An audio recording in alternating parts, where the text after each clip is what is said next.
So since we are in Thanksgiving week, we want to remember it's, you know, what all Thanksgiving is about, what we feel thankful for in our lives. And so we're going to look a little bit at the history of Thanksgiving and how immigration comes into play with that.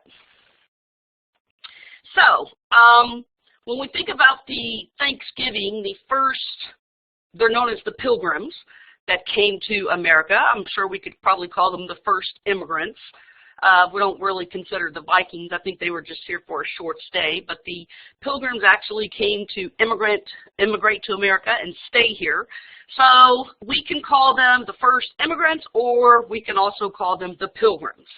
So they came over in America on their ship known as the Mayflower.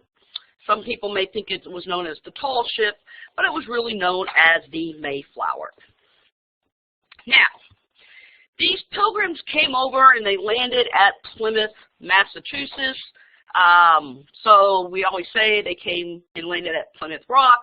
I think the year was in 1620 on the famous ship, the Mayflower. Now, what we want to know about a lot of these passengers that came over, a lot of them, you know, they were at sea for a long time. So there are a lot of people that were sick. A lot of people died. The Pilgrims died during this first winter. They really were not prepared for the elements once they got here to America.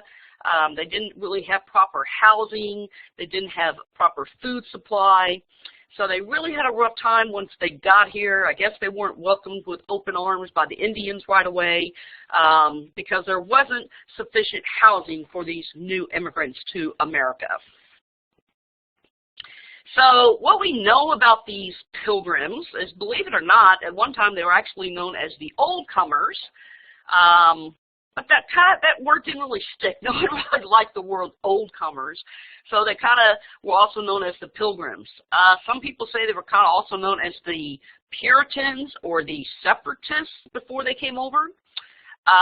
We see that the governor, William Bradford, he actually was the governor of the Plymouth colony, and he didn't really like the name Old Comers. So he's the one that basically decided that they would be called the Pilgrims. And so they are known as the Pilgrim Fathers to a lot of people, but basically the name stuck. So these Pilgrims came over here. They started their own little colony. They built themselves some housing, and they survived the first winter. Now, after they survived this first winter, they kind of got to know some of these Indians that were here, and they decided that they would celebrate the harvest and celebrate the fact that they survived this first year in America, and so it was kind of known as the first Thanksgiving. Now, you will see here a little note that they did not have forks during the first Thanksgiving. They had a knife, they had a spoon, they even had a big napkin, but they had to eat. Basically, you know, they kind of ate with their hands. They probably didn't have the best eating manners, but we know today, I hope most people use forks today, but in the first Thanksgiving they did not. So, what we know about the first Thanksgiving was about 400 years ago. It was celebrated in 1621. So we have these fresh, off-the-boat immigrants. They're all happy about celebrating in their new homeland, and today we call this holiday Thanksgiving. We will be celebrating it tomorrow. It's now always celebrated the fourth Thursday of November. A lot of times people ask me, where did that first come from? How did we decide it was going to be the last Thursday of November? Originally, the states, governors of the states would decide what day we would celebrate Thanksgiving, and it would be a different day for different states. Down in the South, a lot of the Southern governors really did not like this holiday. They thought it was a Yankee tradition, and they didn't really want to celebrate Thanksgiving. I believe it was Abraham Lincoln that actually was the first one that issued a proclamation for Thanksgiving. It was not considered a national holiday, believe it or not. I don't think it was a national holiday until like 1941 under, maybe it was FDR. But today, everyone takes it for granted, our Thanksgiving holiday. Now, so we know we had this huge feast at the first Thanksgiving, what did the Pilgrims eat? There have been a lot of stories that they did have some wild turkeys. They had a lot of fish, mussels. They tried this new thing called maize from the Indians. They probably had some other root vegetables there. They may have had some duck there. We know that there were about 53 pilgrims with the Native Americans, so we had over 100 people at this first Thanksgiving. We also know that there were not many women. Believe it or not, there were only about 15 women that survived the first year. And you think about it, who did all the cooking? Was it the women? Were the men sitting around the campfire, playing games, making bets? I don't really know how it worked back then, but I imagine it was the women that kind of got stuck with the raw deal. But what we do know, there was no pumpkin pie. What the heck? How can we have Thanksgiving? No pumpkin pie, no apple pie, no pecan pie. There was no pie back then. There were no ovens to actually bake the pie, believe it or not. So, let's look a little bit further. Let's talk about these pilgrims, these illegal immigrants. I mean, really, they were our first illegal immigrants. We have to agree on that. What were they like? What were they doing over here? We know they were running around with these little hats and buckles on, but what else do we know about them? Well, we know they came over here and they were really unprepared for life in America. I don't think they came with any working papers. I don't think they had passports. You know, they came over here and basically they relied on government assistance because they didn't have the necessary skills to actually survive. So they were very dependent on the Indians.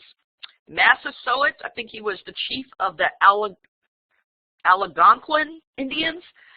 And so these Indians really taught them how to hunt and how to fish and kind of how to make shelter to provide for their families so they could have other generations. You know, they didn't want these undocumented kids to starve. I think they probably needed some help with health care. They probably turned to the Indians to learn what foods they could eat, what they couldn't eat, what herbs they could use for minor ailments and things like that.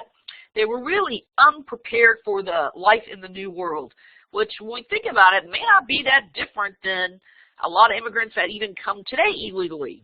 They come today, they don't have sufficient housing.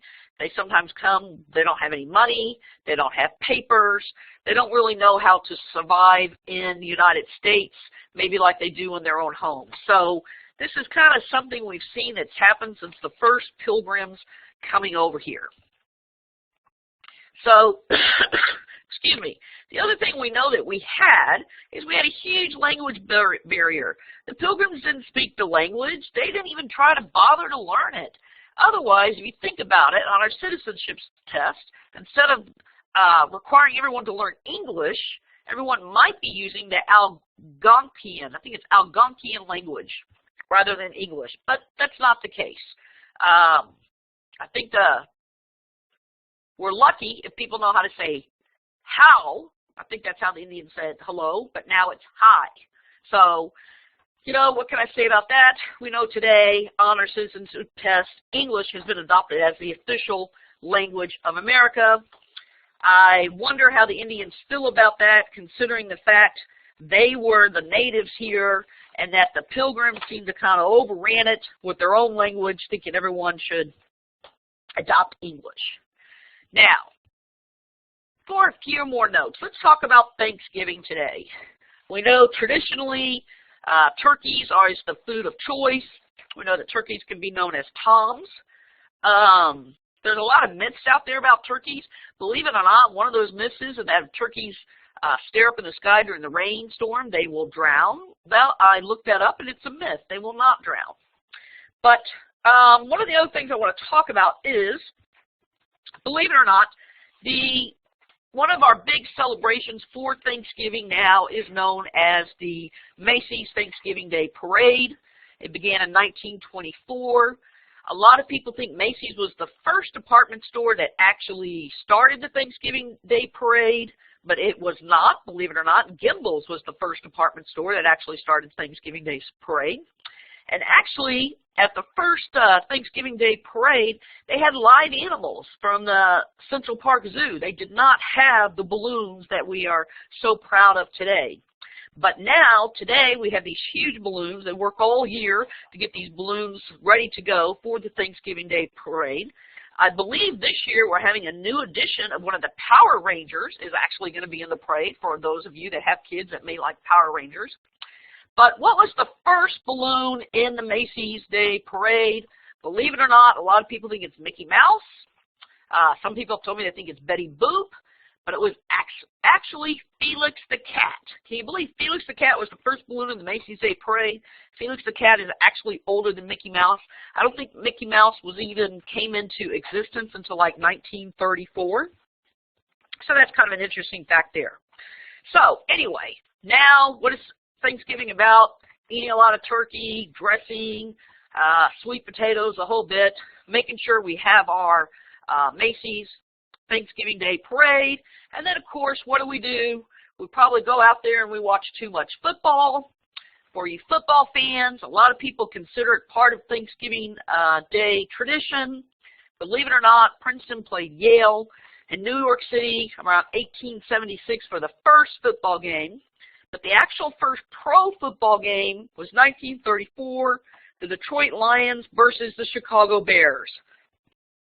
Who won that game? I believe it was the Detroit Lions. So we know the Lions always play on Thanksgiving. Down here in the South, we like to celebrate one of our Texas teams that plays on Thanksgiving days a lot, which is usually the Cowboys. Cowboys and Giants play a lot on Thanksgiving Day, but I think they played last Sunday night, so I don't think they're playing this Thanksgiving for you fans. So, Thanksgiving, turkey, Macy's Day Parade, football, and of course, let's not forget Black Friday. Black Friday is known as kicking off the Christmas season with all the big sales that everyone likes to rush out to the stores. Now, this Black Friday has gotten out of control the last few years. They kept moving the time up. Instead of being at 8 a.m. on Friday morning, it moved up to 7, 4. I think last year stores were opening at 12. It really just got out of control. It's like, what happened to the sacred Thanksgiving? That's, you know, we can go shopping at 6 p.m. on Thanksgiving night. I think they've stopped that this year. And, of course, besides Black Friday, we now have Cyber Monday. So the shopping has really gotten out of control. We do know that. Now, oh, I forgot to mention, by the way, what float has made an appearance in every single parade? Good old Santa Claus. We don't want to forget about Santa, do we now? So, what else can I tell you about Thanksgiving and these immigrants? In a way, I'm glad they had that harvest because I love to have my turkey, I love my sweet potatoes, and I love my pumpkin pie. So, let me finish by saying Thanksgiving is America's signature holiday. But we are not the only country that celebrates Thanksgiving. Canada actually celebrates Thanksgiving, and Canada celebrates Thanksgiving in October, believe it or not. So, just let me say this, guys. Before we celebrate into this day of feasting and counting our blessings, I want you guys to, before you sit down and watch football, before you start making your list for Black Friday, take the Thanksgiving Day quiz. It's fun. You'll enjoy it. Share it with your family and friends. Here's the deal, since it is Thanksgiving, everybody gets 100% on the Thanksgiving quiz no matter what you make. But remember, read the fine print. You must take the quiz to actually receive your 100%. If you do not take the Thanksgiving quiz, you will not get credit. So, have fun with the quiz. Enjoy your holiday. Eat lots of turkey. Watch football if you like it. And, hey, make sure you beat the sales on Black Friday. I hope everyone has a happy and safe Thanksgiving. See you next week, guys. Bye-bye.